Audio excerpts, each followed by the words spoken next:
the King J, back with another video. So today I want to talk about what is going to happen now that Harada has left Tekken and Bandai. You know, he's not even working on another game in Bandai. He's completely gone, finished. Now he's made it clear, I am no longer a developer / creator of the Tekken series. Harada _ Tekken is completely dead. Now, some people could be like, oh, hey, you know, he could be joking around, you know, like he said that he actually was, you know, not dead and he actually's in Tekken 8. But nah, something about this makes me feel that he's being deadly serious. And this could only mean two things. This could only mean that Tekken 8 Season 3, there could be something that could really be game-changing, and that's why he's left and he doesn't want the backlash. Or it could mean that, you know, he just wants to take a break. You know, he's done 30 years of the game and he just wants to take a break. You know, he wants to concentrate on his life and, you know, just, you know, being healthy and stuff like that. And maybe Tekken 8 has made him be extremely stressed. I do feel like it might be the first one I said, purely because he was talking about Tekken 8 being a long-lasting game. And it's kind of weird to do 30 years of Tekken. Like, you've done 30 years of Tekken. And now you're like, all right, well, I'm done. But then looking at it on the other side, it's like, okay, if you've done 30 years of Tekken, you could then be like, all right, well, I've completed a milestone. I don't think I want to do any more. I need to step back. If he knows, well, he definitely knows if there's going to be a season 3 or not. And I mean, we all know there's going to be a season 3, right? Like, we clearly know that there's going to be a season 3. If he knew that season 3 was going to be popping, why would you leave now? That's the thing that makes me feel like, man, I'm worried. I'm really, really worried. Because if I know and I'm staying with a company and I'm like, oh, season 3 is coming. We've got, I don't know, 4 characters that are going to be really interesting. Then we've got a balanced patch. Then we're adding in new things. And I feel like, yes, this game is going to do really well. After, you know, season 1 and season 2 have not been so great, I wouldn't be leaving. I would have maybe given it one more year. Like, one more year. But he said, nah, I'm out. And this is just, it's the timing. The timing is such a sweet timing because maybe dude's out. He's already done this, you know, his stuff with, like, you know, going over to Madagascar, doing the research, bringing out the character's released, and then he's gone. So the timing of it is very, very interesting to me because it's like, got the Tekken World Tour finals at the end of this month, January. They have to announce something season 3 wise. He's going to be in that venue. He's already said, I'm going to be at the Tekken World Tour finals. Could season 3 be that bad? Could season 3 be like the highlight of the Tekken 8 saga? Because right now, we've complained. I'm not even going to say everyone's complaining because some people love Tekken 8. And that's fine. To me, it feels like that's probably an acquired taste because Tekken 7, a lot of people like Tekken 7, but then there's people nowadays that say Tekken 7 wasn't great. But if you compare Tekken 7 to Tekken 8, I like Tekken 7 better than Tekken 8. And it's for various reasons. I don't like guessing. I like the strong poking game. And I think what they tried to go for in Tekken 8 was they want you to just throw buttons, B+, and then do other things. And this type of format allows loads of players to be good at the game. It's like, okay, if I throw a +3 or +5 move at you on block, you now have to guess. And even at the highest level, people can guess wrong because it's a 50-50, right? And then obviously you got stuff like Heat, where I think the Heat system is better than how it was in season 1, in my opinion. I think it was like +16 you was or something crazy if you hit a Heat engager and you recover your health back. And, you know, that's like a true, like, you have to just block. Whereas now they made it less plus, but still, there's characters with insane heat. Like, we have characters like Claudio, we have characters like Lydia. There's so many characters that have it. I don't want to go through the whole list of characters, but there are characters that have insane heat properties. And it's what makes the game it makes it uneven. And what we need the game to do, hopefully for season 3, is balance that stuff out. You know, Lee Chaolan, he comes at you and does loads of, like, he does 2 mid moves that are plus on block. and then he has a low heat smash. So you're guessing for your life. And then let's not forget he has forward, forward, free where you can cancel it. And then any move that you cancel in heat is +5. So I do wish that they do change the game and do, make it more balanced, like more of a balance. Now you can see all these messages here. So I'm seeing one from Ryan Kiani, shout out to her. Everyone's showing love here. Everyone's showing love. Everyone's showing love. And again, like Mighty Keith there, it's a sad time for EDX. It's definitely a sad time because I think there's people that are saying it's good that Harada's left. And then there's people saying that it's not good. And I think the people that are saying that it's not good that Harada left is because when Harada actually jumped on board seriously with this, Tekken 5 was born. And I feel like Tekken 5 is a lot of people's favorite game, including mine. Tekken 5 DR is like my favorite Tekken game of all time. I really, really enjoy that game just purely because of like the poking aspect. The combos ain't long. You're in the air for like maybe like 3 to 5 seconds. Then you're back into the game. Like this game, if you really calculate how long people are in the air for, it is a long time. Like you can be in the air, you get juggled maybe for 5 seconds, then there's a heat burst, and then you get like, comboed again, you're by the wall, before you know it, it's 12 to 15 seconds. It kind of reminds me of a game called DNF Duel. DNF Duel, that game died, in my opinion, because the combos were extremely long. Extremely long. And it's just like you're sitting there and you're bored. It's like, oh, okay.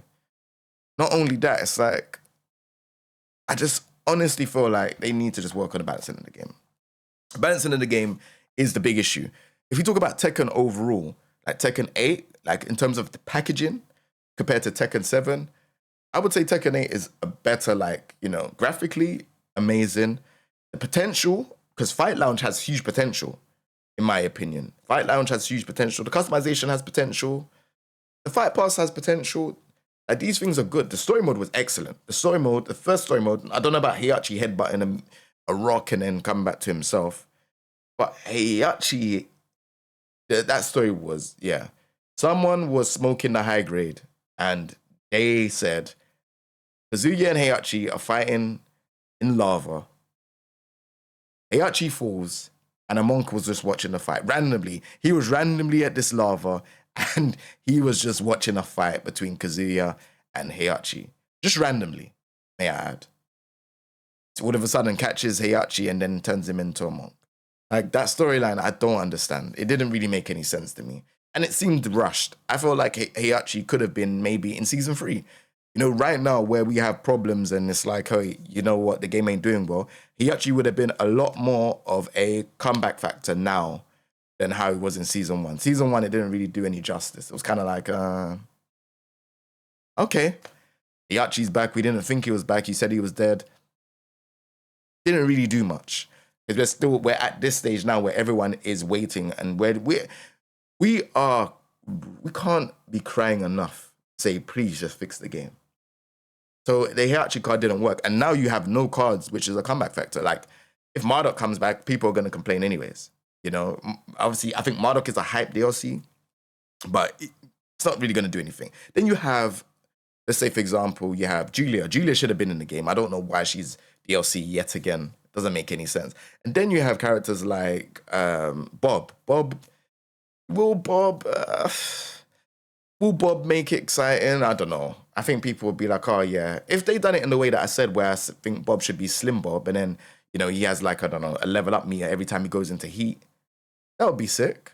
Or maybe he turns into Fat Bob and every time he goes into heat, he turns into Slim Bob because he burns off the fat. Like, certain things like that would be quite funny and quirky.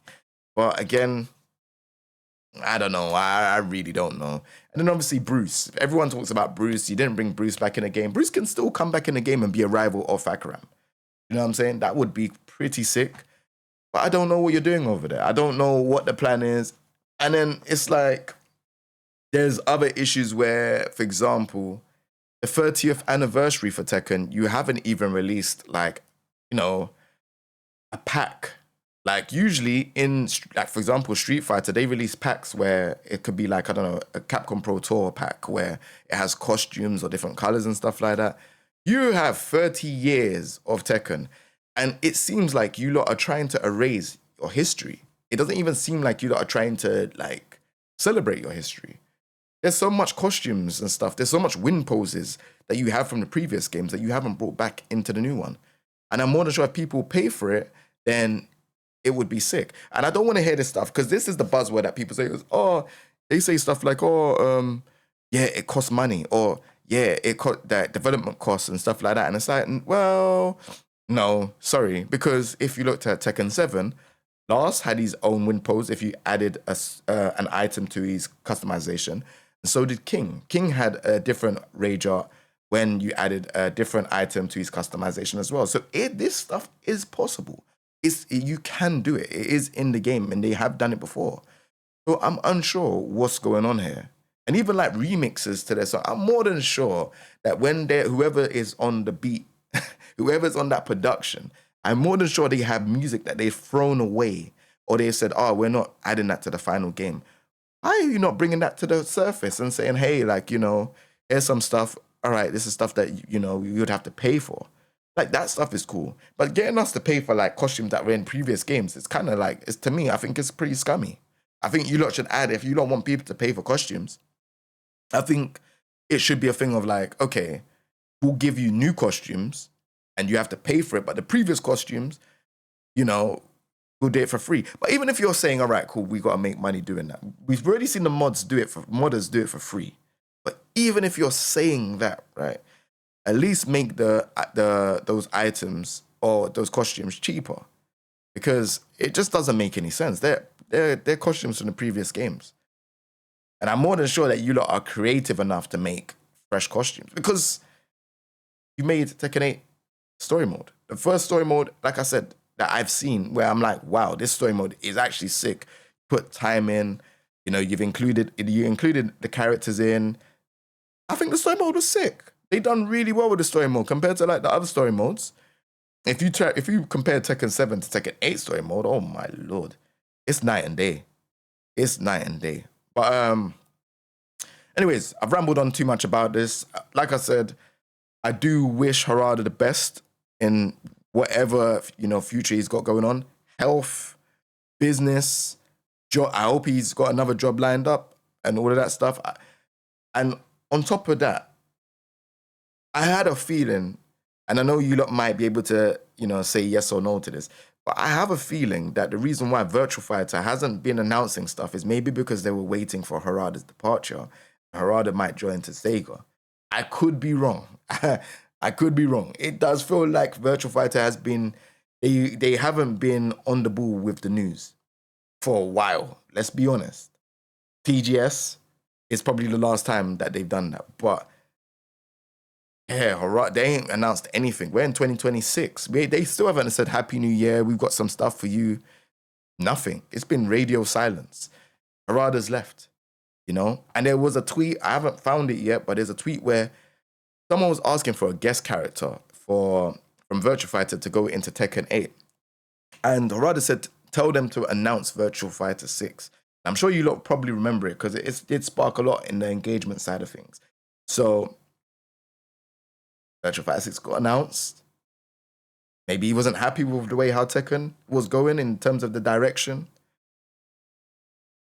Maybe he's thinking, all right, well, Virtua Fighter is about to start up. I can help them and improve what's going on over there. Maybe man's jumped ship. Maybe he's jumped the ship because, he's not, maybe the Tekken that he has done over the years before compared to the Tekken that is now, maybe he's thinking this is not the Tekken that I, designed or helped so many years ago. Maybe you think there's a shift in direction because that shop that came straight, like maybe a month after release, was a bit suspect. You could have had shop and had it locked. You know what I'm saying in the game? You could have said, oh yeah, shop is here, but it's locked. We're going to release it at a later date. But the way how the game came out and then shop came out a month later was pretty scummy. I'm not going to lie. It was pretty scummy. Because it's like, all right, we'll wait for you lot to give the good reviews on the game, then we're going to release shop. And it's like, just be transparent. But again, let me know what you lot think about Season 3, if it's going to happen. Also, let me know, what do you think about Harada leaving? you think it's a good thing or a bad thing? I personally think it's a bad thing. And I think Harada was probably the last, the last person to kind of like keep Tekken intact or try to do it. Maybe I could be wrong. Maybe people can be like, oh, maybe not. Who knows? But with Harada gone, we don't know what direction Tekken's going to be in. We also don't know what the future holds for Tekken. We still don't know if there's a season 3.